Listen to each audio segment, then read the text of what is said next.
তোমাদের আজকে ক্লাসের পর আমি তোমাদের সাথে প্রথম কথাবার্তা মানে তোমাদের সাথে পরিচয় হলাম প্রথম আজকে কথাবার্তা। নিশ্চয়ই ভালো করে লেখাপড়া করছো তোমরা? হ্যাঁ, ভালো করে লেখাপড়া করো। আর তোমাদের তো আজকে প্রথম ধাপ বোধহয় নার্সের ক্যাপ পড়ানোটা বোধহয়। আমি কিন্তু অত কিছু জানি না, তাই তার জন্য বলছি ভালো করে লেখাপড়া করতে হবে তোমাদেরকে। কারণ তোমরা তো অনেক জানি যে তোমরা এবার তো নার্সিং অনেক কঠিন হয়েছে, তার মধ্যে আমি জানি যে তোমরা বেস্ট রেজাল্টও নিশ্চয়ই বেস্ট করবা।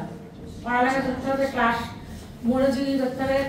তোমাদের টিচাররা তোমাদের ব্যাচেই মনে হচ্ছে বেশি, বাইরে তোমাদের সরকারি চাকরি করছে তোমাদের ব্যাচটাতে মনে হচ্ছে বেশি। আমি মনে করি তোমরা টিচারদের জন্য খুব লাকি তো, কারণ ক্লাস মিলিয়ে ওরা চান্স পাচ্ছে বাইরে।